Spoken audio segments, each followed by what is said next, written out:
오늘 중세교회에 대해서 세 가지 프리즘을 가지고 좀 생각해 보려고 합니다. 첫 번째는 교황제도의 흥망성쇠라고 하는 프리즘을 가지고 중세를 바라보겠고, 두 번째는 십자군 전쟁이라는 프리즘, 세 번째는 동서교회의 분열이라고 하는 프리즘, 이걸 가지고 중세교회를 좀 이해해야 되겠습니다. 중세교회를 생각하는 큰 두 다른 관점이 있는데요. 첫 번째는 비교적 우리 개신교 측에서 바라보는 관점인데, 암흑의 시대라고 보는 관점입니다.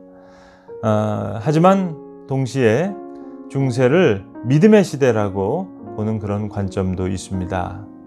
저는 개인적으로 양면이 다 있었다고 생각합니다. 역사에는 항상 빛과 그림자가 있으니까는요. 중세 시대는 한마디로 교권이 높아졌던 시대를 이야기합니다. 가장 대표적인 교황이 그레고리우스 1세인데요. 그래서 어떤 학자들에 따라서는 중세를 그레고리우스 1세 때부터 시작하는 것으로 잡는 학자들도 있습니다. 그레고리우스는 너무 좋은 교황이었어요. 겸손하고 정직하고 많은 개혁을 이루고, 그리고 여러분이 잘 아시는 그레고리안 찬트라고 해서 무반주로 라틴어 성가를 부르는 그런 곡들이 있죠.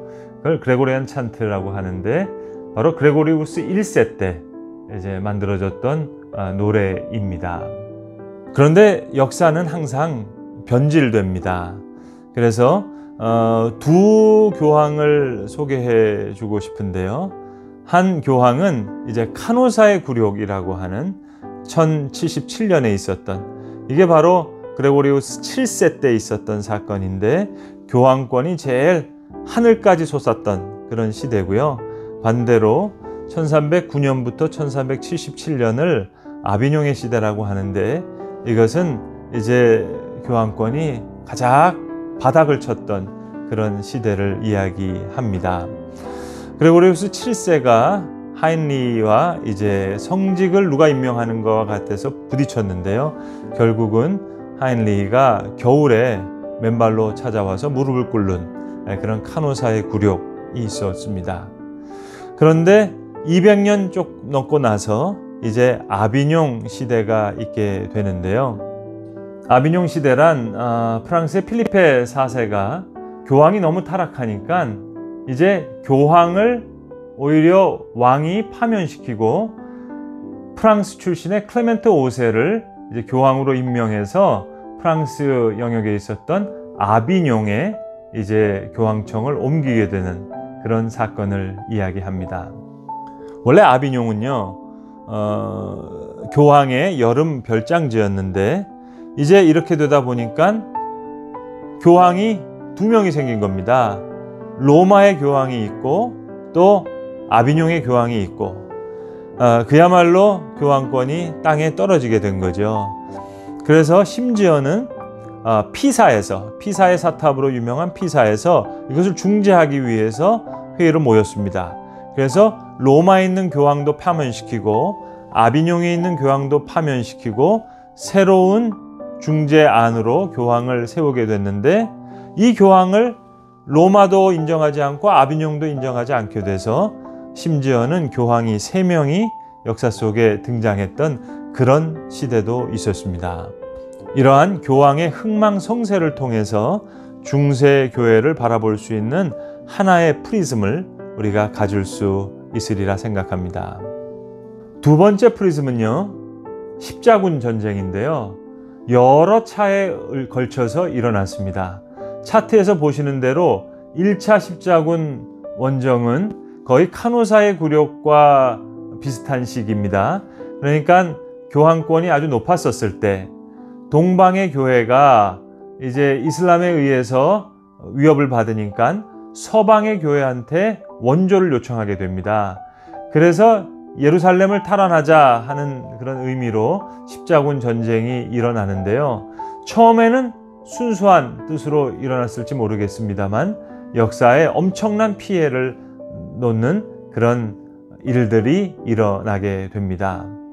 십자군 원정을 일으켰던 사람들은 하나님이 원하신다라는 표어로 일을 시작했습니다마는 실제로 정말 하나님이 원하시는 것이었을까 하는 물음표를 남기게 되는데요.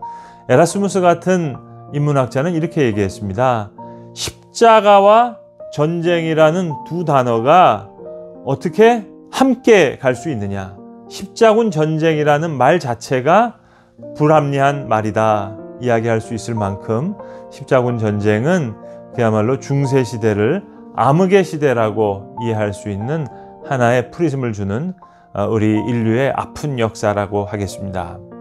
그리고 중세교회를 이해할 수 있는 세 번째 프리즘은요, 동서교회의 분열인데 처음에는 작은 성상의 문제로 갈등하다가 1054년 이제 동서교회가 대분열하게 됩니다.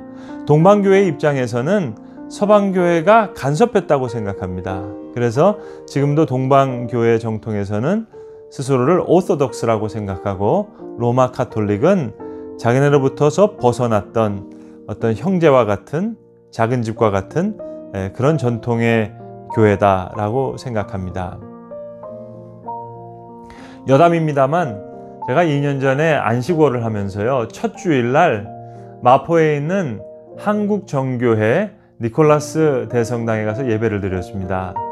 30년 전에 대학생일 때 제가 한번 갔는데요, 30년 후에 갔는데도 예배가 하나도 바뀌지 않았던 거예요. 그야말로 천년의 역사적인 예배 전통을 지금까지 이어오고 있고요. 한국에 있는 러시아 사람들이 함께 예배하는 모습을 봤습니다. 한국 정교회 대성당이라고 해봐야 저희 교회보다 많은 숫자가 모이지 않습니다. 근데 1000년 동안 이루어졌던 예배 전통을 지금까지 그대로 고수하고 있는 거예요.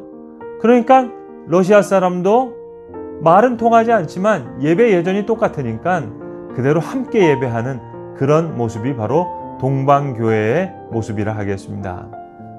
똑같은 성례라고 하는 단어를 라틴어에서는 세크로멘톰으로 쓰고 그리스어에서는 미스테리온이라고 씁니다. 그러니까 동방정교에서는 좀 미스테리한 것도 있죠. 교회 건축 양식도 돔으로 돼 있어서 비산틴 양식으로 돼 있어서 이제 뭔가 하나님과 가까이 가는, 그래서 성상을 중요하게 여기는 이런 전통 때문에 여러 가지 역사적인 사건을 통해서 이제 동서교회가 분열되는데요. 이렇게 한 1000년 동안 있었던 종교개혁 전까지의 그 1000년의 역사를 중세교회 역사라고 우리는 생각하고 있습니다. 계시록에 나오는 두아디라 교회를 생각해 봤습니다. 하나님의 교회였지만 언제든지 타락할 수 있는 그 문제점을 우리가 깨어서 생각해야 되겠습니다. 두아디라의 교회 주신 말씀, 이세벨이라는 여자를 너희가 용납했다. 스스로 예언자로 자처하면서 사람을 미혹시켜서 간음하게 하고 우상제물을 먹게 한 자. 두아디라 교회, 하나님이 사랑했던 교회였지만 얼마든지 타락할 수 있다는 그 교훈, 사탄의 흉계에 물들지 말고 남은 자들이 되라, 구르토교와 같은 사람이 되라 하는 말씀을 중세교회 역사를 공부하는 저와 여러분은 다시 한번 깊이 되새겨야 하겠습니다. 경청해 주셔서 대단히 감사합니다.